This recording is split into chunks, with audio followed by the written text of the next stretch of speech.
प्रिय विद्यार्थियों को मेरा नमस्कार।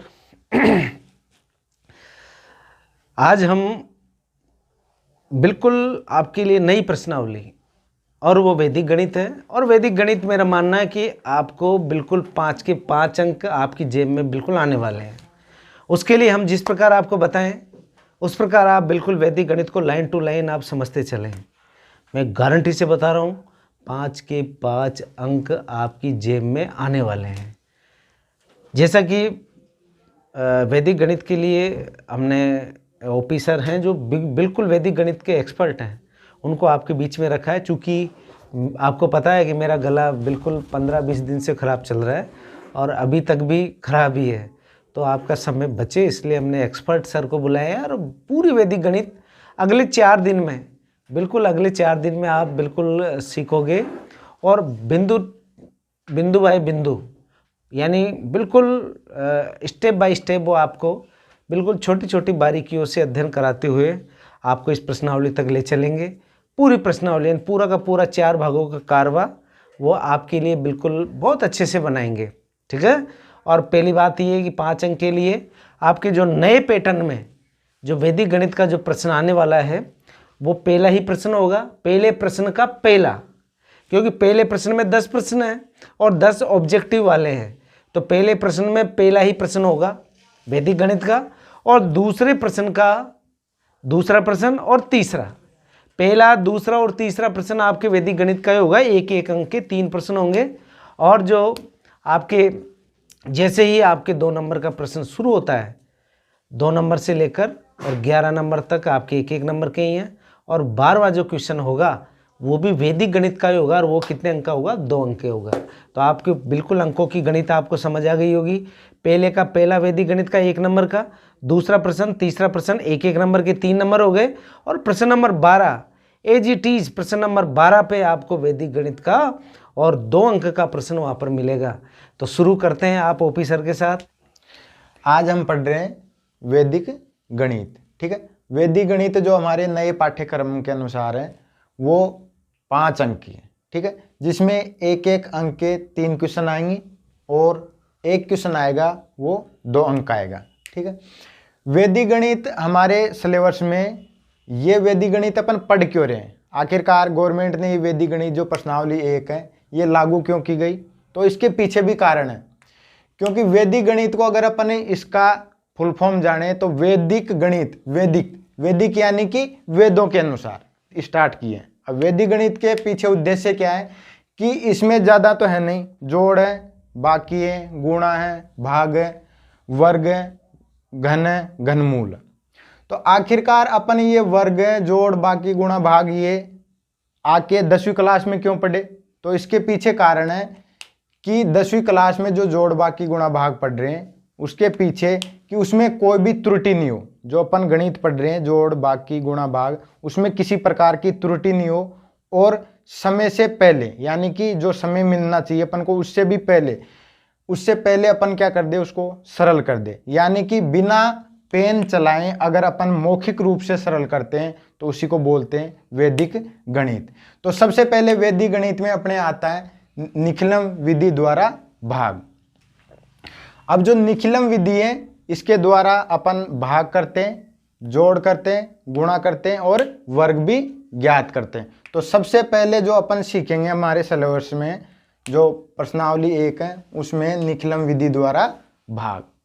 निखिलम विधि द्वारा जो भाग है इसमें सबसे पहले 3 चीज जानेंगे, ठीक है। सबसे पहले चीज आती है आधार। क्या आता है? आधार। एक आता है विचलन। क्या आता है? विचलन, ठीक है। जो आधार है हमेशा अपन को पता है कि ये 1245 है, इसमें भाग कितने का दे रहे हैं? 97 का, यानी कि आगे वाली संख्या में किसके संख्या का भाग दे रहे हैं? पीछे वाली का। जिस संख्या का अपन भाग दे रहे हैं उसके हिसाब से अपन क्या लेके चलते हैं? आधार लेके चलते हैं।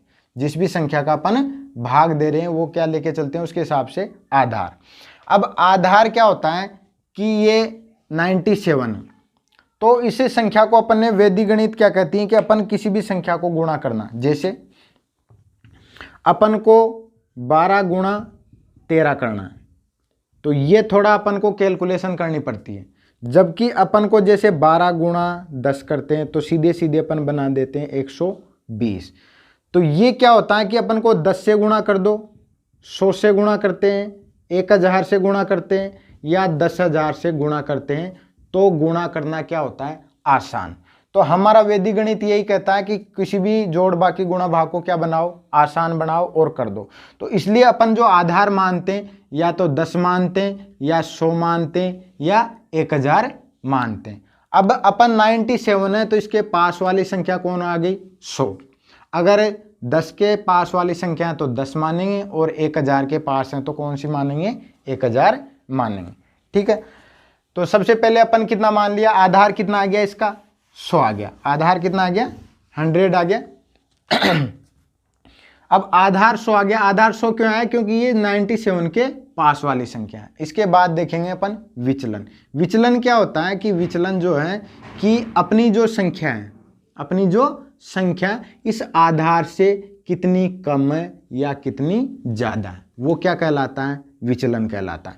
जो अपनी संख्या 97 है, ये आधार कितना लिया अपना 100 है, तो 100 से कितनी कम आ रही है, ये 3 कम आ रही है। कितनी कम आ रही है, 3 कम आ रही है। तो विचलन कितना आ जाएगा, -0.3। ठीक है, अब अपन को जो प्रोसेस है उसको करते हैं। प्रोसेस करने का तरीका क्या है, इसको 3 खंडों में बांटते हैं। कितने खंडों में बांटते हैं, 3 खंडों में बांटते हैं। अब बांटते हैं एक खंड, फर्स्ट, सेकंड, थर्ड। 3 खंड हो गए, ये फर्स्ट खंड हो गया, ये सेकंड और ये थर्ड खंड। किसी भी वैदिक गणित का निखिलम विधि द्वारा भाग करते समय उसको कितने खंडों में बांट देते हैं, 3 खंडों में बांटते हैं। अब इन 3 खंडों में इस प्रश्न को अपन यहाँ पर लिखेंगे। अब लिखने का जो तरीका है वो किस प्रकार से लिखते हैं, अगर अपना आधार 100 है, कितना आधार है, 100 आधार है, तो हमेशा अपन 2 अंक पीछे रखते हैं। कितने अंक रखते हैं, 2 अंक पीछे। बाकी के जो बचते हैं उसको सेकंड खंड में रख देते हैं। थर्ड, सेकंड और थर्ड खंड में क्या लिखते हैं अपन, इस प्रश्न को लिखते हैं, और जिसका भाग दिया जा रहा है उसको कहाँ लिखते हैं, फर्स्ट खंड में लिखते हैं। कहाँ लिखते हैं, फर्स्ट खंड। अब जो क्या होता है, इसे जो भाग दिया जा रहा है उसके नीचे क्या आएगा, विचलन आएगा। क्या आएगा, विचलन आएगा। लेकिन जो विचलन होता है, कितना आ रहा है अपना विचलन, 0.3। 0.3 आ रहा था, विचलन किस में आ रहा है अपना, माइनस में। किस में आ रहा है, माइनस में। लेकिन यहाँ अपन को एक नोट करके लिखना है कि विचलन हमेशा निखिलम विधि में, कौन सी विधि में, निखिलम विधि में विचलन हमेशा कैसा लेते हैं, धनात्मक लेते हैं। कैसा लेते हैं, धनात्मक लेते हैं। क्या बोला मैंने कि निखिलम विधि में, कौन सी विधि में, निखिलम विधि में जो विचलन है हमेशा क्या लेंगे, धनात्मक लेते हैं। यानी कि हमारा विचलन प्लस का आए चाहे माइनस का आए, हमेशा प्रश्न में क्या लेंगे अपन, इसको प्लस का ही लेंगे। अब जो करने का तरीका है वो किस प्रकार से इसको सरल करते हैं। पहला जो अंक है उसको ऐसे के ऐसे ही एज इट इज रख देते हैं। यहाँ पर 1 आए, 2 आए, 5 आए, कोई सा भी अंक आए उसको ऐसे के ऐसे ही रख देते हैं। ठीक है, रख दिया। अब इस अंक को, इस अपन का जो विचलन आया उससे क्या करते हैं, गुणा करते हैं। गुणा करके अपन लिखेंगे तो इस अंक के नीचे तो लिखोगे नहीं, कहाँ लिखोगे, आगे वाले अंक के नीचे। कितना आएगा बताओ, 0.3 आएगा। लिख दिया 0.3। वापिस से वही प्रोसेस स्टार्ट करेंगे भाई। क्या करेंगे, 2 और 0 को जोड़ के इसके नीचे लिखेंगे, वापिस से कितना आ जाएगा, 2 आ जाएगा। 2 को फिर किससे गुणा करोगे आप, 0.3 से गुणा करेंगे तो 0 छाएगा, तो यहाँ तो लिखेंगे नहीं भाई, तो कहाँ लिखोगे, आगे वाले अंकों के नीचे लिखोगे। अब अपने आगे संख्या है नहीं, आगे संख्या नहीं है ना, तो यहीं पे ये प्रश्न क्या हो जाता है, खत्म हो जाता है, यानी कि एंड हो जाता है इसका। अब क्या होता है कि एंड क्यों होता है, कि ये जो खाना होता है ये अपना क्या होता है, भागफल वाला होता है। कौन सा वाला होता है, ये भागफल वाला होता है। और ये कौन सा होता है, शेषफल वाला। तो यहां पर इनको भी जोड़ दो भाई, 6 और 5 11, 4 3 7 1 8। भाई 4 5 11, एक हासिल लग गई, 4 3 7 1 8, तो शेषफल कितना आ गया अपने 81 आ गया, और जो भागफल आया वो कितना आ गया 12 आ गया। ठीक है, अतः क्या करके लिख दोगे, अतः भागफल बराबर 12 और शेषफल बराबर कितना आ गया 81। अब आपको क्या होता है, अगर मान लो आपके इस प्रश्न को, ये तो निखिलम विधि द्वारा सरल कर लिया, अगर आपको इसकी जांच करनी है, क्या करनी है, जांच करनी है कि मैं जो प्रश्न कर रहा हूं वो सही है कि गलत है, तो आप क्या कर लो, सीधा सीधा क्या कर दो, इसमें भाग दे दो। सीधा भाई सीधा भाग देना आता है ना अपन को, सीधे सीधे, तो सीधे सीधे क्या कर दो, इसमें भाग दे लो, तो उससे पता चल जाएगा कि अपना भागफल तो 12 आएगा और शेषफल कितना आएगा 81 आएगा, तो पता चल जाएगा कि अपन सही कर रहे हैं कि गलत कर रहे हैं। तो हमेशा वैदिक गणित में आप जब भी कोई सरल कर लो तो उसकी जांच कर सकते हो, जैसे आप रोजाना भाग देते हो उस प्रकार से जांच करके देख सकते हो कि भागफल कितना आ रहा है और शेषफल कितना आ रहा है। अगर वो सही उसके हिसाब से आ रहा है अपने आंसर तो सही है, अदरवाइज क्या है, गलत है। अगर गलत आ रहा है तो फिर वापस से अपन देखो कि कहाँ माइनर मिस्टेक है। ठीक है, तो ये पहला क्वेश्चन हो गया अपना। अब इस क्वेश्चन समझ में आ गया, तो इस पर आते हैं अपन सेकेंड क्वेश्चन पर। अब इसमें बताओ आधार कितना लेंगे भाई। आधार अपन को पता है 311 में भाग कितने का दे रहे हैं, 8 का दे रहे हैं। 8 है तो 8 किसके पास है, 10 के पास है, तो आधार कितना लेंगे, 10 लेंगे। तो विचलन कितना आ जाएगा भाई, 10 से कितने अंक कम है, ये 2 अंक। भाई 2 कम है तो माइनस में, और अधिक है तो किस में लेंगे, प्लस में। तो यहां पर कितना कम आ रहा है, ये 2 अंक कम आ रहा है, तो माइनस का 2 ले लिया। ठीक है, अब क्या करोगे, इसको जमाएंगे भाई। कितने खंडों में बांटोगे इसको, 3 खंडों में बांटेंगे। ये प्रथम खंड, ये सेकंड खंड और ये थर्ड खंड।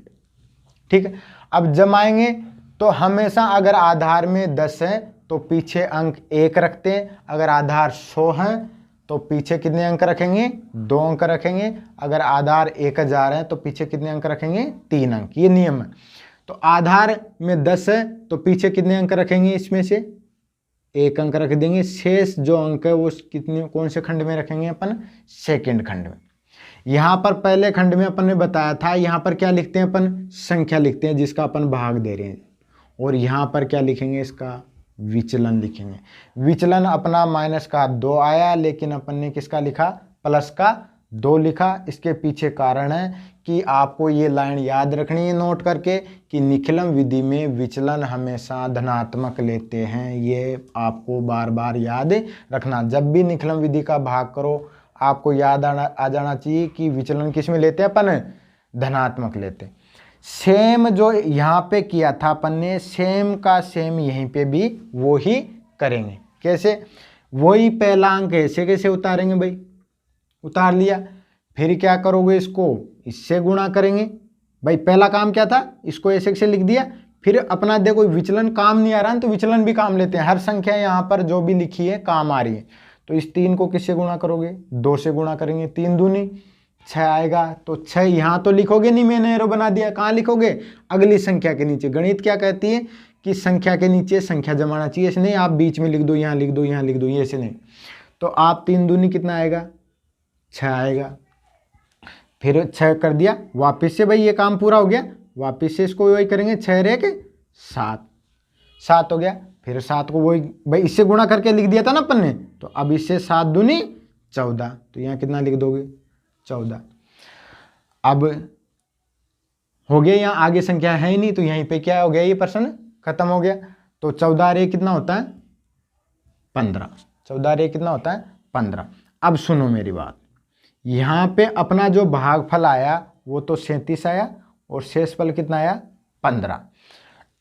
लेकिन कभी भी आप गणित पढ़ते हैं तो उसमें ऐसा होता है, जैसे अपने 15 में भाग दे रहे हैं कितने का, 8 का। 8 एकम 8, तो शेषफल कितना बचा, 7 बचा। तो हमेशा याद रखना, हमेशा जो शेषफल होता है वो इस भाग से क्या आता है, छोटा आता है। क्या आता है, छोटा। भाई हमेशा देखो अपन 8 का भाग दे रहे हैं 311 में, तो हमेशा जो 8 का भाग दे रहे हैं, जो शेषफल बचेगा 311 में भाग दिया अपन ने, 311 में कितने का भाग दिया, 8 का भाग दिया, जितनी बार भी गया तो शेषफल हमेशा जो क्या ये इससे छोटा आएगा कि नहीं आएगा, 8 से छोटा आएगा कि नहीं आएगा। क्यों आएगा छोटा? अगर मान लो ये संख्या क्या आ गई बड़ी, तो वापस से फिर 8 का भाग जा सकता है, ठीक है। तो इसलिए हमेशा अपना जो ये शेषफल आ रहा है, क्या आ रहा है, ये शेषफल आ रहा है, ये 8 से क्या आ रहा है, बड़ा आ रहा है। क्या आ रहा है? बड़ा आ रहा है। तो एक बार फिर अपन भाग की प्रक्रिया करते हैं। कब करते हैं? जब आपको ध्यान रखना प्रश्न उत्तर आ गया आपके, तो एक बार आपको दिमाग में क्लिक हो जाना चाहिए कि जो अपना शेषफल है ये हमेशा इस भागफल से भाज्य से क्या आना चाहिए, छोटा आना चाहिए। क्या आना चाहिए? छोटा आना चाहिए। लेकिन यहाँ अपन देख रहे हैं कि ये क्या आ रहा है, बड़ा आ रहा है। अगर बड़ा आ रहा है तो फिर एक बार और भाग की प्रक्रिया करोगे। कैसे करोगे वो देख लो। अपन ने ये भाग दिया, देखो जो संख्या अपनी उसमें एक बार क्या करते हैं, वापस से अपन क्या करते हैं, भाग करते हैं। कितने में भाग करोगे? 15 में कितने का भाग दोगे भाई? 8 का। 8 एकम 8 घटाओगे, शेषफल कितना बचा? 7। ये 7 तो क्या है अपना शेषफल, क्या है ये शेषफल, और ये क्या है भागफल। जो ये 1 है ये क्या है भागफल। अब मेरे को ऐसे बताओ शेषफल वाला खाना तो कौन सा है और भागफल वाला खाना कौन सा है? कि सर ये तो शेषफल वाला खाना है और ये क्या है भागफल वाला खाना। अगर इस 15 में भाग दे रहे हैं तो शेषफल कितना बच रहा है अपन को? 7। तो माइनस का 8 कर दोगे तो ये तो कितना आ गया 7, तो क्या आ गया अपना शेषफल। कि सर एक भागफल भी आया था एक, तो इसको इसमें क्या कर देंगे, ऐड कर देंगे। तो ये तो क्या आ गया अपना भागफल आ गया, और ये क्या आ गया शेषफल आ गया। अब जाके एक बार अपन ने और कर लिया भाई, 15 में 8 भाग दिया 8 का, तो 8 एकम 8 एक बार गया, ये भागफल तो 1 आ गया, और शेषफल कितना बच गया 7 बच गया। तो 1 को किस में जोड़ दिए 37 में, आता है अपना भागफल तो कितना आ गया 38 आ गया, और शेषफल कितना आ गया 7 आ गया। ये कब करना है आपको? ये तभी करना है जब आपका शेषफल क्या आ जाए, भाज्य से बड़ा आ जाए। अगर मान लो यहाँ पर देखो 81 है, शेषफल 81 था, अपन भाग दे रहे 97 का, तो 97 से छोटी आ रही ना, तो आगे करने की जरूरत नहीं पड़ी। लेकिन यहाँ पे है जो क्या है कि अपने 15 है जो 8 से क्या आ गया बड़ा आ गया, तो एक बार और भाग करते हैं। अब देखते हैं क्वेश्चन नंबर 3। इसमें भी आधार और विचलन लेंगे। आधार अपन को पता है 88 आ रहा है, तो 88 किसके पास है 100 के पास है। अपन को पता है पूर्ण बनानी भाई 100 संख्या बनानी, 100 10 100 1000 बनानी है, तो ये किसके पास आ रही है भाई 100 के पास। तो आधार कितना लोगे 100। अब 100 से छोटी आ रही है बड़ी आ रही है ये भाई, कि सर छोटी आ रही है, तो छोटी कितनी छोटी आ रही है, कितनी छोटी आ रही है 12 छोटी आ रही है। 100 से कितनी छोटी आ रही है 12, तो विचलन किसका आएगा माइनस के 12। अब क्या करेंगे सर कि अब इसको कितने खंडों में बांटेंगे, प्रश्न को जमाएंगे तो 3 खंडों में। कितने खंडों में? फर्स्ट सेकंड और थर्ड, 3 खंडों में बांट दिया। अब प्रश्न को लिखते हैं भाई इसमें, तो अपन को पता है सेकंड और थर्ड में तो इस संख्या को लिखते हैं 1013 को। अब जमाने का तरीका क्या है भाई कि सर आधार में अगर 100 आ रहा हो तो पीछे 2 अंक रखते हैं, अगर 10 आ रहा हो तो कितने अंक रखते हैं 1 अंक। तो सर यहाँ पर कितने आ रहा है 2 अंक आ रहा है, तो यहाँ पर कितने अंक रखेंगे, सॉरी आधार में 100 आ रहा है तो कितने अंक रखेंगे 2 अंक रख देंगे और बच्चे जो अंक कौन से वाले खाने में रख देंगे सेकंड वाले में रख देंगे। अब बात कर रहे हैं फर्स्ट खाने की। फर्स्ट खाने में क्या रखते हैं अपन भाई संख्या, इसको काम में ले लिया अपन का, तो इसको भी तो लिखना है, तो इसको भी लिख लिया। इसको लिख लिया तो विचलन भी तो काम आना चाहिए, तो विचलन भी लिख लिया ये लो। तो अपना ये क्वेश्चन जमा दिया क्वेश्चन। अब बाकी का काम जैसा सेम का सेम यहाँ कर रहे थे सेम का सेम यहाँ करेंगे। क्या करोगे, पहला ऐसे से अंक उतारोगे। यहाँ प्लस का 12 क्यों लिया ये तो पता चल गया ना भाई, विचलन क्या लेते हैं हमेशा धनात्मक लेते हैं, ठीक है। पहला अंक ऐसे से उतार दिया, इसको वापस से क्या करोगे आप 12 से गुणा करेंगे, तो कितना आ जाएगा बताओ 12 एकम 12। अगले अंकों के नीचे उतारेंगे ये अब अपन 12 यहीं घुसमुस करके मत लिख देना, क्यों? क्योंकि गणित क्या कहती है, अपन जोड़ते या घटाते हैं तो एक अंक के नीचे दूसरा अंक लिखते हैं ना, ठीक है। तो इसके नीचे ये लिखना। अब ये क्या कर दिया, फिर इसको ऐसे से उतार दोगे, कितना आ जाएगा, 1 आ जाएगा। फिर 1 को इससे 12 से गुणा करोगे तो अगले अंक को नीचे लिखोगे ही नहीं लिखोगे भाई, लिख दिया। अब लिख दिया तो आगे तो संख्या है ही नहीं, तो इनको जोड़ के लिख देंगे, 3 और 2 5, 2 और 1 3 और 1 4। तो क्या ये 45 इस संख्या से बड़ी आ रही है 88 से? नहीं, तो ये छोटी आ रही है, तो यहीं पे ही क्या है अपना आंसर है। तो ये तो क्या हो जाएगा अपना भागफल वाला खाना था, और कि सर ये क्या कौन सा वाला था, शेषफल वाला खाना था। तो भागफल तो कितना आ गया अपने 11 आगे, और शेषफल कितने आगे 45। अब नीचे करके लिख दो, अतः भागफल बराबर 11 और शेषफल बराबर कितना आ गया 45। अब सुनो, अब अपन को फाइनल, आपको कभी कभी कॉन्फिडेंस नहीं रहता तो आप क्या करके देख लो, सीधे सीधे भाग करके देख लो, आपके यही आना चाहिए, भागफल 11 और शेषफल कितना आना चाहिए 45 आना चाहिए, ठीक है भाई। हाँ, तो अब अपन क्वेश्चन नंबर 4 है, अपन ने 4 तक पढ़ लिया। अब क्वेश्चन नंबर 4 5 6 7 है, जो क्या है अपने वर्ग है। क्या है? वर्ग। जो वर्ग है ये है क्या है, निखिलम विधि द्वारा है। कौन सी विधि द्वारा?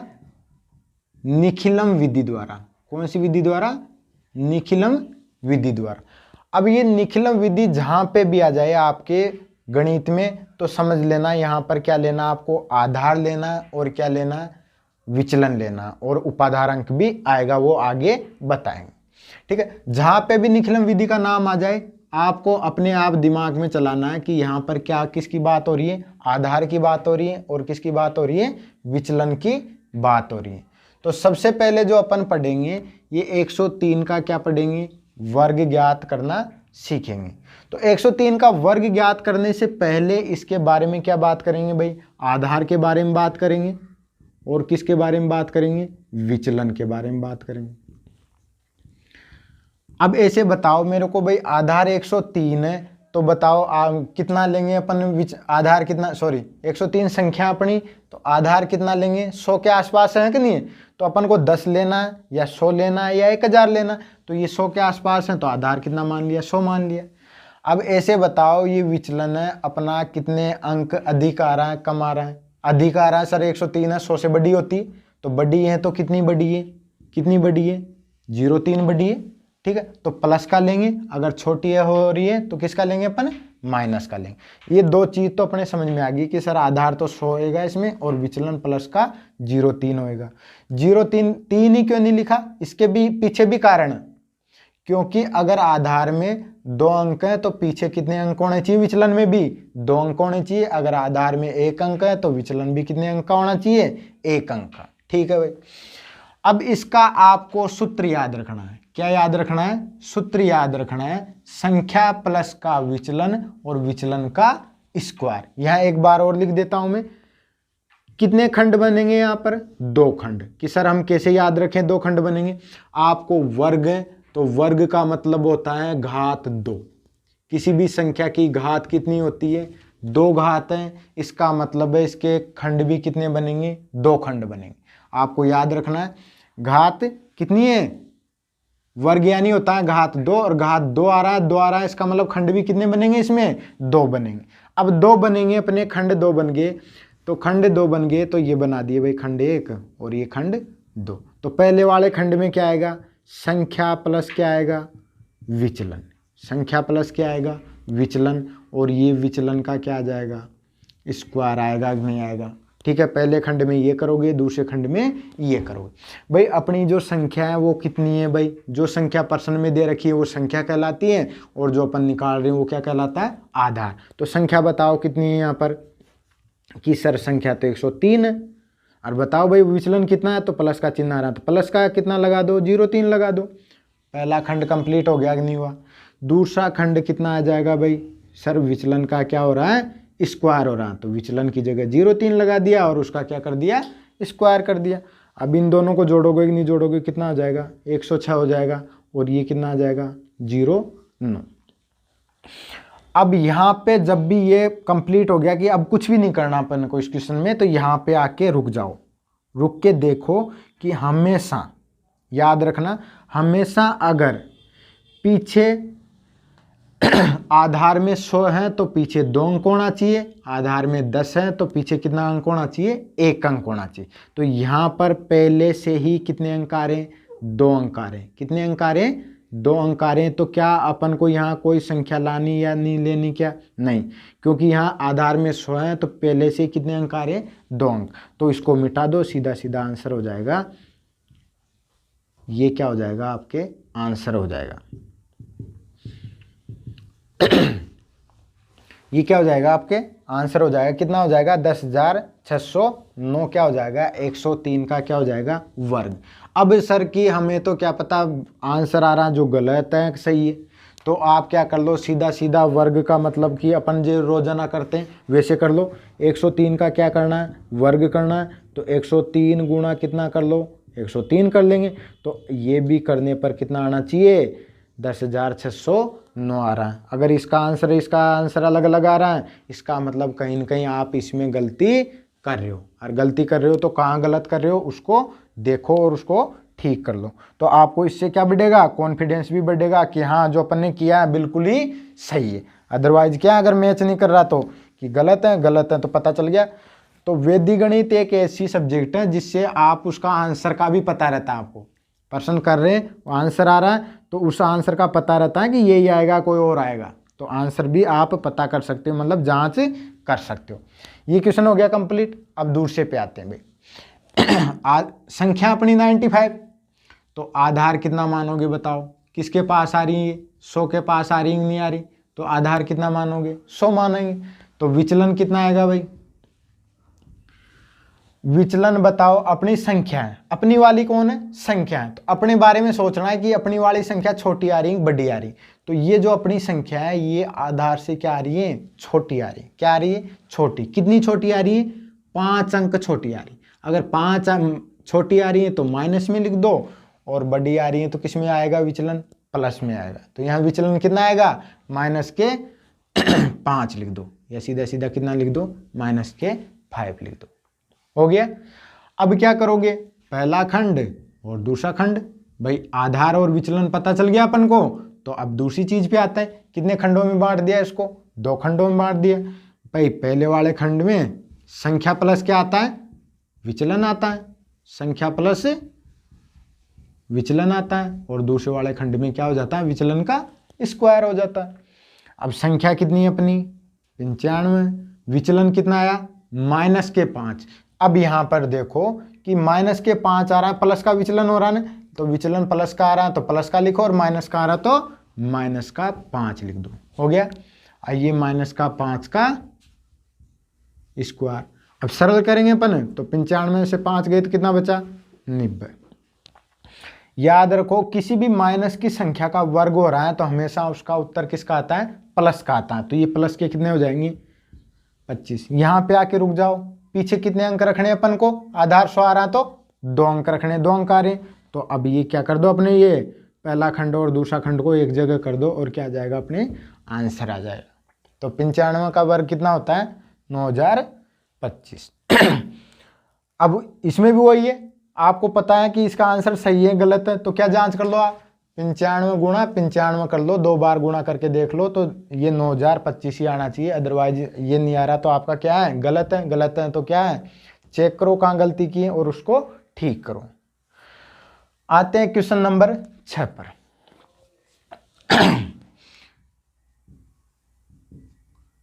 ऐसे बताओ ये 204 है, कितना है, 204। तो 200 कितना, 200, तो किसके आधार कितना मान के चलोगे, 100। आधार कितना मान के चलोगे, 100। भाई 200, 300, 400, 500, 100 आ रहा ना पीछे, तो हमेशा आधार कितना मानोगे, 100, है ना। 400, 500, 600, तो आधार कितना मानोगे, 100। लेकिन इसमें क्या हो जाता है, ये 200 आ जाता है ना, 200, तो इसमें एक एक्स्ट्रा चीज आती है। क्या आ जाती है एक्स्ट्रा चीज, वो देखो भाई। आधार तो आपने मान लिया भाई 204 आ रहा है, तो उपाधार अंक आ जाता है। एक और नई चीज आ जाती है, क्या आ जाता है, उपाधार अंक आ जाता। अब उपाधार अंक का क्या होगा सर कि भाई 200, 300, 100 तो यहाँ आ गया आधार में, तो ये 3 कहाँ जाएगा, ये 2 कहाँ जाएगा, तो वो 2 आ रहा है, 3 आ रहा है, 4 आ रहा है, 5 आ रहा है, वो क्या होता है, उपाधार अंक होता है। तो 200 बोल रहे हैं अपन, तो उपाधार अंक कितना आ जाएगा इसमें, 2 आ जाएगा। अगर 300 बोल रहे हैं तो उपाधार अंक हो जाएगा 3, अगर 500 बोल रहे हैं तो उपाधार अंक 5 हो जाएगा। ऐसे ही आप 700 बोल रहे हो तो उपाधार अंक कितना हो जाएगा, 7। तो यहाँ अपने 200 चाह रहे हैं तो उपाधार अंक आ जाएगा 2। ठीक है, अब बात करते हैं विचलन की।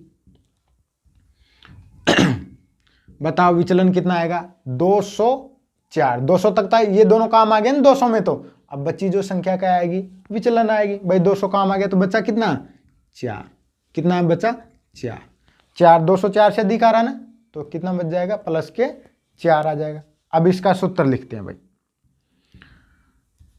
खंड फर्स्ट, खंड सेकंड।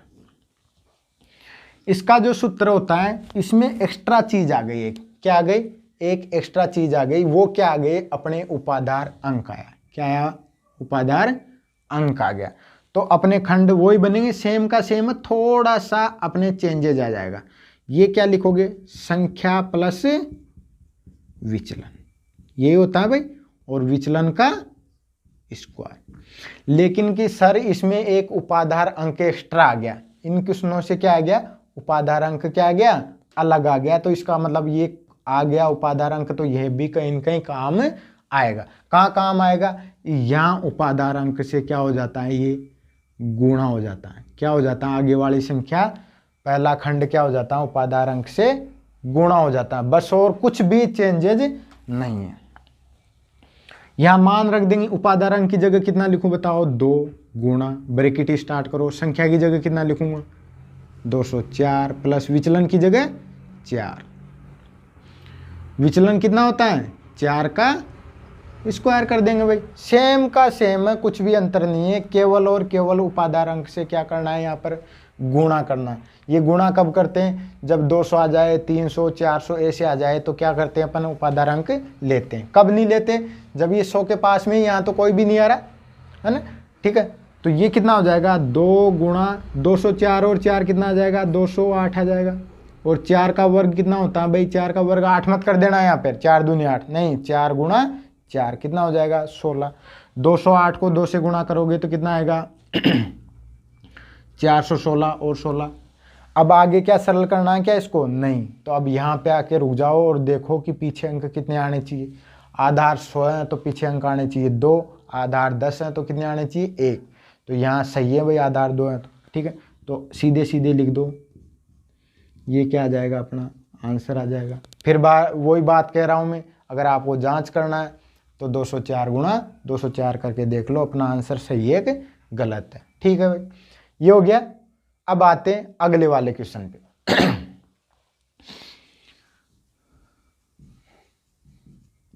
बताओ आधार कितना मानोगे, 225, 200, तो 100 आ रहा कि नहीं आ रहा आधार। बताओ उपाधार अंक कितना आएगा, कि सर इसमें भी उपाधार अंक 200 बोल रहे हो, तो उपाधार अंक भी कितना आएगा आपके, 2 ही आएगा। कि सर कितना आएगा, 2 ही आएगा। ठीक है, तो सर की विचलन, तो विचलन की सर 200 तो काम में आ गया, बचा कितना, 25 बचा भाई, तो विचलन कितना हो जाएगा भाई, 25 आ जाएगा। विचलन कितना आ जाएगा, 25। वही खंड फर्स्ट और खंड सेकंड, यहां पे भी सेम का सेम करेंगे अपन, सूत्र तो है ही वो ही है सेम। संख्या बार बार इसको लिखी रहे, संख्या प्लस विचलन और विचलन का स्क्वायर। लेकिन जब जब भी आपके उपाधार अंक आ जाए, क्या जाए, उपाधार अंक आ जाए, तो आगे किससे गुणा करना है, उपाधार अंक से इसको क्या करना है, मल्टीपल करना है। ठीक है सर, ये भी कर दिया। बताओ अब मान रख देते हैं, उपाधार अंक की जगह कितना रखोगे, 2 रखेंगे। संख्या कितना रखोगे, 200, कितना अपने भाई 225 है, सॉरी। विचलन कितना आया, 25 आया।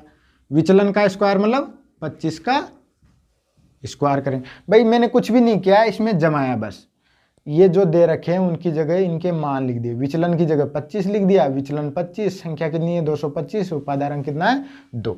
अब सरल करना चाहिए, जोड़ बाकी है, तो 225 और 25 कितना होता है 250 होता है कि सर, और 25 का वर्ग कितना होता है कि 25 का वर्ग तो 625 होता है।